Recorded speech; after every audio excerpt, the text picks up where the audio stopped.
Assalamualaikum warahmatullahi wabarakatuh. Waalaikumsalam warahmatullahi wabarakatuh. Bagaimana kabarnya? Sehat-sehat, alhamdulillah. Sudah siap untuk belajar? Siap. Ya, sebelum kita mulai proses belajar mengajar, saya cek dulu kehadirannya. Untuk kehadiran hari ini, ada yang ada Pak? Tidak. Tidak ada. Oke, jadi untuk kehadiran semuanya hadir. Hadir ya? Iya. Sebelum kita memulai proses belajar mengajar, ketua kelas pimpin doa dulu baru kita belajar. Silakan ketua kelas. Teman-teman, sebelum kita memulai pembelajaran hari ini, marilah kita berdoa.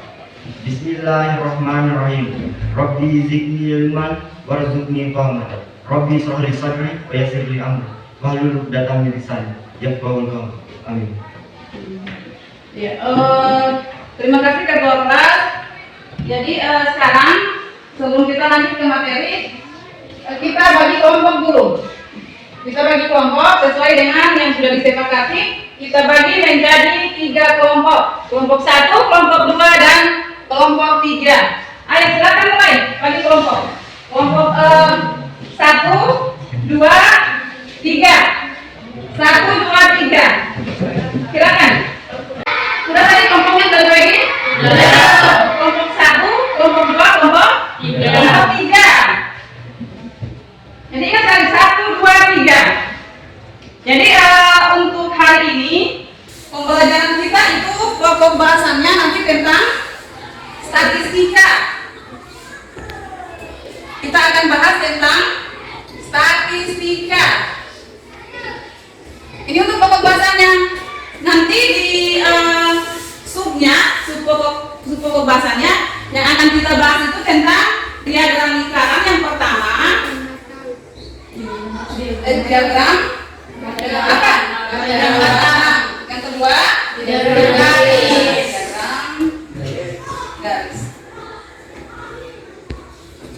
Jadi 2 ya. Nih. Yang nanti kita bahas itu 2. Sebelumnya, pernah tidak dalam kehidupan sehari-hari kalian melihat pemilihan umum? Contohnya contohnya apa? Pemilihan apa? Presiden, apa lagi? Dewan, bupati, apa lagi? Gubernur, apa lagi? RT, mungkin RW, kepala dusun atau kepala desa. Jadi kalau kita perhatikan tentang pemilihan umum itu, biasanya nanti ada suara, ada kotak suara. Nanti kalau sudah selesai pemilihan, kotak suara itu diapakan oleh panitia? Dihitung perolehan suaranya. Itu secara tidak langsung adalah aplikasi penyajian data dalam kehidupan sehari-hari. Selain dari pemilihan umum, apa lagi kira-kira yang bisa mengaplikasikan tentang penyajian data untuk diagram batang dan garis dalam kehidupan sehari-hari? Apa lagi? Ayo, apa lagi? Selain pemilihan umum, misalnya kita mau hitung apa? Katakanlah misalnya itu kita mau mendeteksi angka kelulusan, misalnya dari tahun ke tahun. Misalnya kita mau cek kelulusannya itu katakanlah 2001, 2002, 2000 berapa lagi? 3 sampai 2004. Biasanya mereka sajikan dalam diagram. Kalau kita perhatikan yang di depan itu, pernah melihat gambar seperti itu? Pernah apa itu namanya? Yang di atas? Diagram garis. Yang selanjutnya, itu dalam bentuk apa? Dalam bentuk tabel. Misalnya pekerjaan siswa, pekerjaan orang tua siswa. Ada pegawai swasta, TNI Polri, BUMN, tentang nelayan, diagram garis. Kita harus bawa dia dulu ke dalam bentuk apa? Tabel seperti ini. Jadi kita tinggal bikin. Kita bawa ke bentuk apa? Misalnya kita mau bikin diagram batang, nanti kita bawa ke dalam bentuk diagram batang. Kalau diagram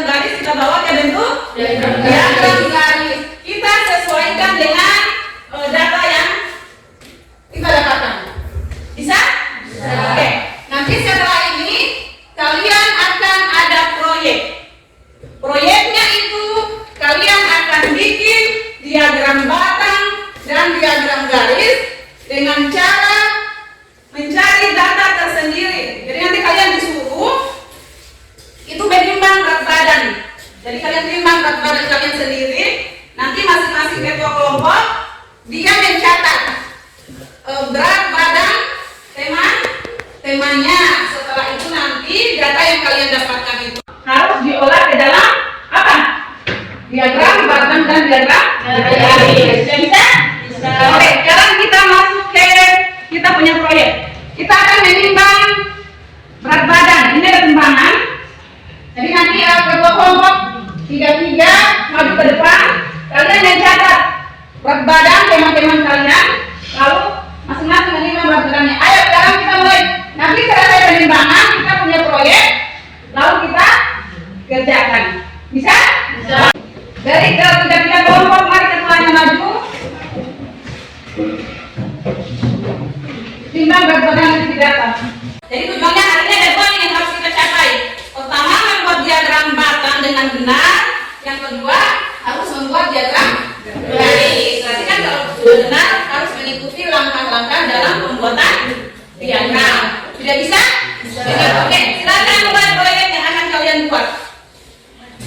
Maju, timbang berat badan kalian lalu didata. Buku 100. Oke, turun. Maju lagi. Didata. Jangan sampai datanya. Iya, semua. Ke sepatu semua.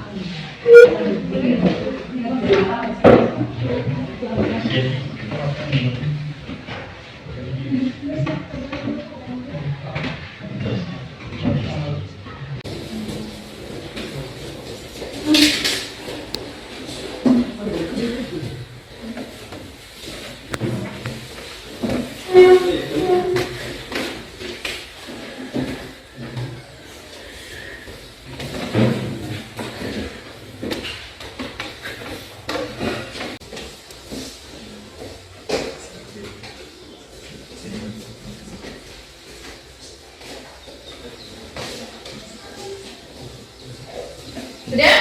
Oke, sini naik.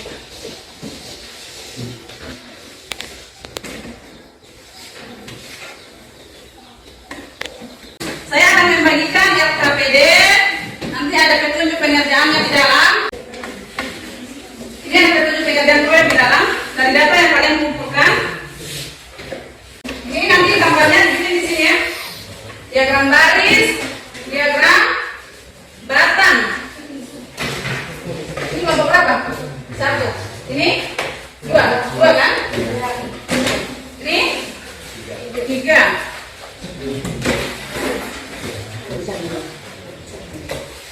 Jadi nanti data yang kalian dapatkan itu kalian harus bikin ke dalam apa dulu? Ke dalam tabel. Tabel ya? Iya, ke dalam tabel. Baru setelah itu iya, disusun jadi dibikin gambarnya itu berwarna.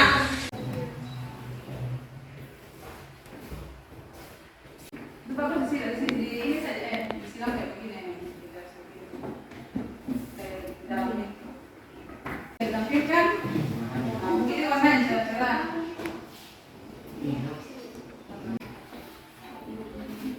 Ini diagram batang ini. Ini batang.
Misalkan bisa muat ya. Jadi nanti dibagi, ada tabel, data yang didapat tadi bikin tabel, lalu dari tabel itu bisa diambil diagram batang 1, diagram lingkarannya 1. Dari data yang kalian kumpulkan tadi itu. Lihat petunjuknya ada di LKPD itu, cara pengerjaannya. Jadi data yang kalian kumpulkan, kalian masukkan dulu ke dalam tabel, lalu dari tabel itu bisa dibikin diagram batang sama diagram garis. Bisa juga kalian bisa berbantuan internet juga bisa. Kita punya waktu nanti sebentar selesai digambar, lalu kita persentase masing-masing kelompok menyiapkan sekali bahannya, bahan untuk persentase, terus kesimpulan apa yang nanti dicapai dalam persentase itu.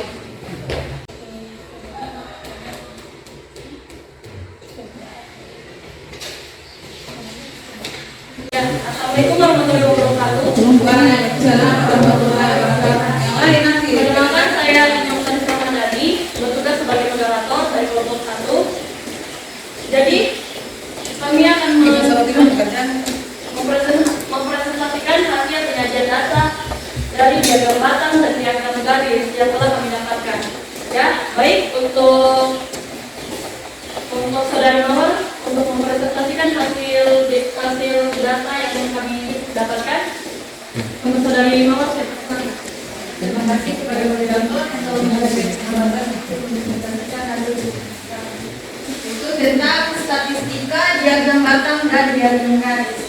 Ada beberapa data lihat pada siswa kelas 3 IPA yaitu 55, 57, 47, 75, 44, 52, 46, 48, 50, 60, 49, 53, 57.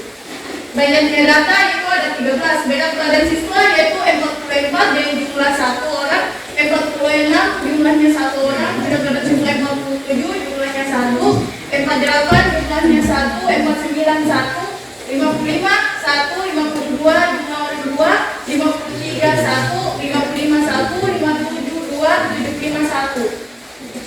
Di sini sudah tertera gambar diagram batang, yaitu dengan beda keadaan siswa 44 jumlah 1 orang, 46 jumlah 1 orang, 47 1 orang, 48 1 orang, 49 1, 50 2 orang, 52 1, 53 juga 1, 55 1, 57 2 orang, 75 1. 55 1, 57 2 orang, 75. Mungkin sekian saya bagian penjelasan. Ya, baik. Sekian adalah informasi singkat dari penyajian data diagram batang dan diagram garis. Apakah masing-masing dari kelompok ada yang ingin bertanya? Ya, baik. Nama tuh kelompok. Perkenalkan, nama saya Siti Raul. Saya perwakilan dari kelompok 2. Saya ingin bertanya kepada kelompok 1. Bagaimana cara menentukan diagram batang? Ya, baik, terima kasih. Untuk pertanyaan dari kelompok 2 akan dijawab kepada saudari Mawar. Untuk saudari Mawar, silakan. Jadi untuk menentukan diagram batang yaitu kita melihat dengan di tabel yaitu berat badan siswa contohnya 44 jumlahnya 1 orang, maka di sini berat badan siswa 44 dan jumlahnya 1 orang tertera lihat dari akun batangnya saja, gambar batangnya. Mungkin sekian. Ya, baik. Apakah dari kelompok 2 bisa dimengerti? Bisa.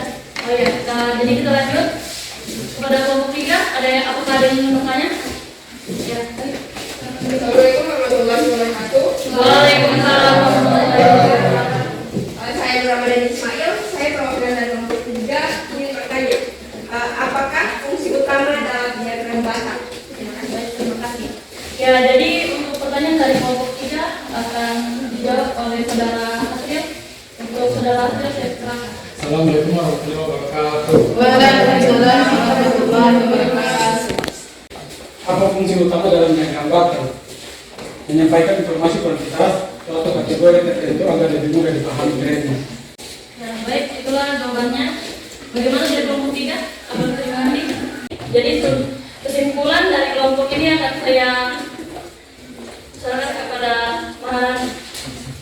Terima kasih. Kesimpulan yang bisa diambil yaitu kita mengambil data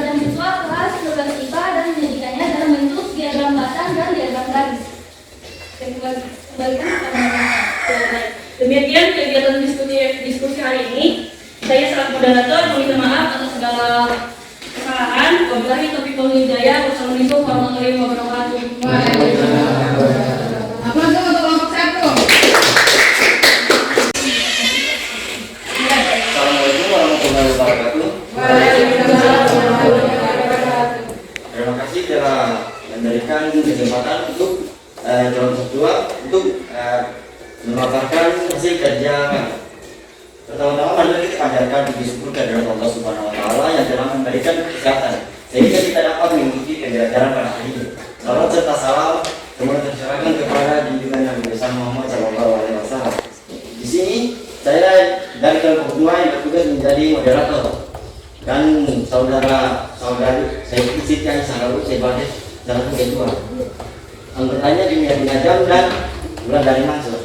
Saya persilakan untuk ketua untuk Siti Aisyah dan ketua untuk memaparkan hasil kerja kelompok 2. Oke, terima kasih kepada moderator yang telah memberikan saya kesempatan untuk menyampaikan tentang penyajian data melalui diagram batang dan diagram garis. Di sini saya tersedia data meta berat badan siswa kelas 3 IPA. Untuk yang pertama, tempat 6, 50, 50, 52, 52, 53, 53, 55, 57, 57. Dan setelah itu kita akan buat dalam bentuk tabel. Untuk berat badan siswa pertama ada 44. Berat badan untuk siswa pertama itu 44 ada 2 orang. Untuk berat badan kedua ada 46. 46 siswanya ada 1. Dan untuk berat badan 50 ada 3 orang. Dan untuk berat badan 52 ada 2 orang. Dan untuk berat badan 53 ada 2 orang. Dan untuk berat badan 55 ada 1 orang. Dan berat badan 57 ada 3 orang. Jumlahnya ada semua 14 orang. Di sini kita akan buat dalam bentuk diagram batang. Berat badan yang ketiga 50 itu ada 3. 52 ada 2. 53 ada 2. 55 ada 1 dan 57 ada 3. Dan untuk diagram garis di sini sama saja, cuma di sini membedakan yang menggunakan garis. Itulah hasil dari kelompok kami. Saya persilakan kepada saya kembalikan kepada moderator. Terima kasih kepada Siti Aisyah selaku ketua yang telah memaparkan hasil kerja kelompok 2. Jadi sekian masuk ke sesi pertanyaan. Kepada kelompok persilakan untuk mengajukan pertanyaan. Assalamualaikum warahmatullahi wabarakatuh. Waalaikumsalam warahmatullahi wabarakatuh. Perkenalkan, saya Maulani perwakilan dari kelompok 1 akan mengajukan pertanyaan kepada kelompok 2. Apakah setiap data yang dapat disajikan melalui diagram batang? Terima kasih. Oke, terima kasih atas pertanyaannya. Di sini kami akan menjawab pertanyaan dari kelompok 1. Kalau sudah pas pertanyaannya bisa dijawab pas. Kalau belum bisa mengajukan tanggapan. Kepada Wulandari, saya persilakan untuk menjawab pertanyaan. Jawabannya ya, tetapi sebelumnya data yang akan disajikan untuk membuat diagram batang atau diagram garis dikelompokkan atas atribut dan kategori. Terima kasih. Kalau selanjutnya pertanyaan dari kelompok 3. Assalamualaikum warahmatullahi wabarakatuh. Waalaikumsalam warahmatullahi wabarakatuh. Perkenalkan, nama saya Sulaiman Sekali. Saya di sini ingin bertanya. Kebetulan dari kelompok 3 yang pertanyaan. Apa manfaat penyajian data dengan diagram garis? Assalamualaikum warahmatullahi wabarakatuh. terima kasih atas pertanyaan yang telah diberikan. Di sini kami yang menjawab yang akan dijawab pertanyaan dunia tanya. Silakan. Terima kasih kepada moderator yang telah memberikan saya kesempatan menjawab pertanyaan dari kelompok 3. Untuk membandingkan manfaat penyajian data dalam diagram garis, yaitu untuk membandingkan kumpulan data sehingga dapat membantu mendefinisikan dan polanya. Jawaban dari saya kembali kepada moderator. Itulah jawaban dari media penajam. Bagaimana tanggapan dari kelompok 3? Assalamualaikum warahmatullahi wabarakatuh. Waalaikumsalam warahmatullahi wabarakatuh. Perkenalkan, saya Nurul Ismail sebagai moderator dan kelompok 3. Jodoh Bola sebagai ketua, Hafid dan Suraika Abdul Ghani sebagai anggota. Kami akan mempresentasikan mengenai penyajian data dalam diagram. Pada Jodoh Bola saya persilakan. Terima kasih kepada moderator dan teman-teman dari kelompok 3 yang telah memperkenalkan saya sebagai ketua untuk mempresentasikan penyajian data dalam bentuk tabel, diagram batang, dan diagram garis. Jadi di sini data yang diambil dalam penyajian data bentuk diagram batang dan diagram garis adalah data berat badan siswa kelas 3 IPA. Jadi sebelum melakukan penyajian data dalam bentuk diagram batang dan diagram garis, pertama-tama yang dilakukan adalah mengumpulkan data. Jadi dalam mengumpulkan data yang dikumpulkan masih ada. Jadi sebelum melakukan penyajian dalam bentuk tabel, diagram batang, dan diagram garis, data yang dikumpulkan harus diamati apakah ada mayoritas data yang memiliki kesamaan jumlah dalam bentuk angka. Dapat dilihat dalam tabel berikut. Berat badan siswa dengan berat badan 44 dengan jumlah siswa 1 orang, kemudian 46 1 orang, 47 1 orang, 48 1 orang, 49 1 orang, 50 2 orang, 52 1 orang, 53 1 orang, 55 1 orang, 57 2 orang, dan 72 1 orang dengan jumlah siswa 13 orang. Jadi untuk membuat diagram batang, data diambil dari data yang ada dalam tabel. Untuk mengetahui jumlah mayoritas siswa yang memiliki berat badan, maka dilihat dari bentuk diagram batang. Pada angka 44 kg, diagram batang yang memiliki ukuran dalam bentuk diagram batang adalah 1 orang siswa dengan melihat titik koordinat yang berada antara angka 0 dan 2. Kemudian 46 dengan jumlah 1 orang siswa 47, 1 orang siswa 48, 1 orang siswa 49, 1 orang siswa. Kemudian dalam bentuk diagram batang 50 orang memiliki diagram batang yang sedikit tinggi dengan jumlah siswa 2 orang. Kemudian disusul 52 dengan jumlah siswa 1 orang, 53 jumlah siswa 1 orang, 55 dengan jumlah siswa 1 orang. Kemudian 57 dengan bentuk tabel diagram batang yang berada pada angka 2 dengan jumlah siswa 2 orang dan 72. Begitupun pada diagram garis. Diagram garis juga menggunakan data yang sama dengan bentuk diagram batang. Untuk mengetahui jumlah siswa dengan bentuk diagram garis, maka dilihat dari angka garis vertikal, dilihat dari bentuk garis diagram garis 44 yang berada pada posisi tengah-tengah antara 0 dan 2, yaitu angka 1. Kemudian 46 posisi 0 dan 2 yang berada di tengah, yaitu angka 1, 47, angka 1 dan 48, 1, 49, 1 dan 50. 2 orang, 52 1 orang, 53 1 orang, 55 1 orang, dan 57 2 orang, sedangkan 72 1 orang. Jadi dalam kesimpulan berikut, tabel data penyajian dalam bentuk diagram batang dan diagram garis adalah dapat disimpulkan memiliki mayoritas jumlah berat badan siswa dengan jumlah berat badan 50 dan 72. Ya. Jumlah berat badan 50 dan 57 dengan mayoritas siswa terbanyak yaitu 2 orang siswa. Sekian, saya kembalikan kepada moderator. Itulah pemaparan singkat mengenai penyajian data dalam diagram batang dan diagram garis. Saya persilahkan untuk pihak-pihak kelompok yang ingin bertanya. Assalamualaikum warahmatullahi wabarakatuh. Waalaikumsalam warahmatullahi wabarakatuh. Perkenalkan, nama saya Nur Husni, saya perwakilan dari kelompok 1. Ingin bertanya kepada kelompok 3. Apa manfaatnya bila data disajikan dalam bentuk tabel atau diagram? Terima kasih. Wassalamualaikum warahmatullahi wabarakatuh. Terima kasih atas pertanyaannya. Saya persilakan untuk Suraika untuk menjawab. Oke, terima kasih kepada saudari moderator yang telah memberikan saya kesempatan untuk menjawab pertanyaan yang satu. Yang pertanyaan, apa manfaatnya bila data disajikan dalam bentuk tabel atau diagram? Jawabannya adalah untuk mempermudah membaca dalam media data. Assalamualaikum warahmatullahi wabarakatuh.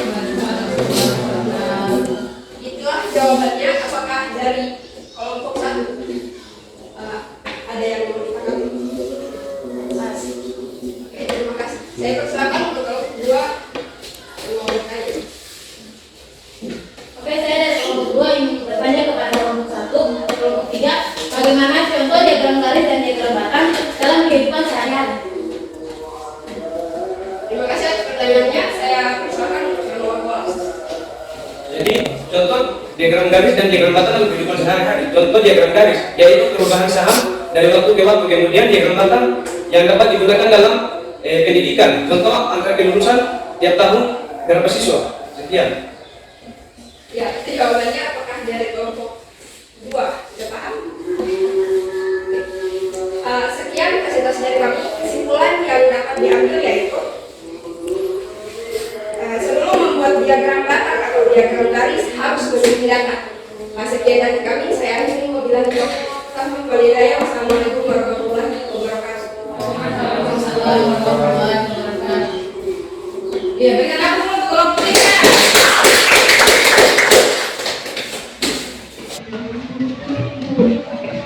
Sudah? Sudah Kak? Ya, sebelum kita mengakhiri pembelajaran, saya ada jurnal refleksi ini sesuai dengan pembelajaran hari ini. Isi saja. Isi jawabannya.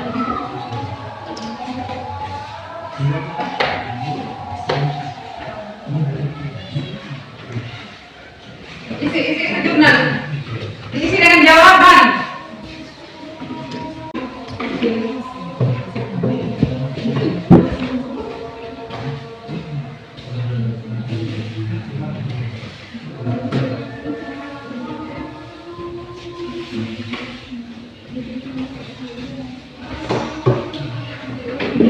Ya, kalau sudah dikumpul, sekarang sebelum kita menutup pembelajaran pada hari ini, kira-kira kesimpulan apa yang bisa ditarik dari pembelajaran hari ini?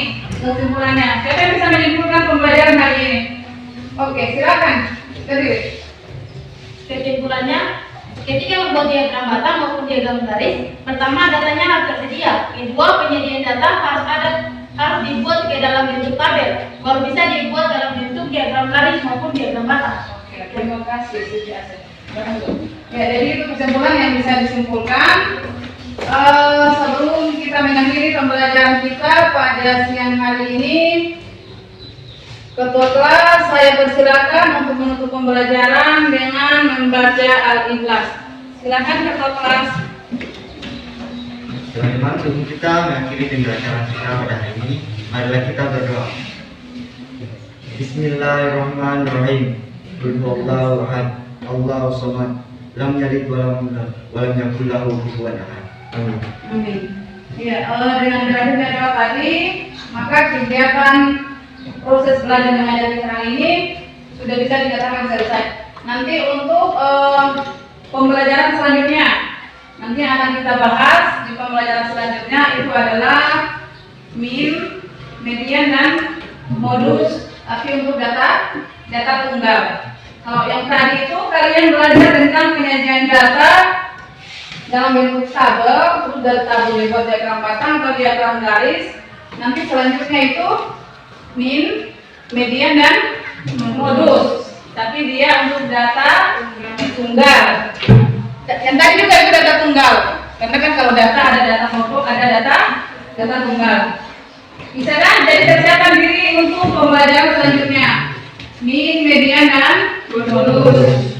Itu saja pertemuan kita untuk hari ini. Billahi taufiq wal hidayah. Wassalamualaikum warahmatullahi wabarakatuh. Waalaikumsalam warahmatullahi wabarakatuh. Silakan berdiri, boleh dibuka. Atau meja kita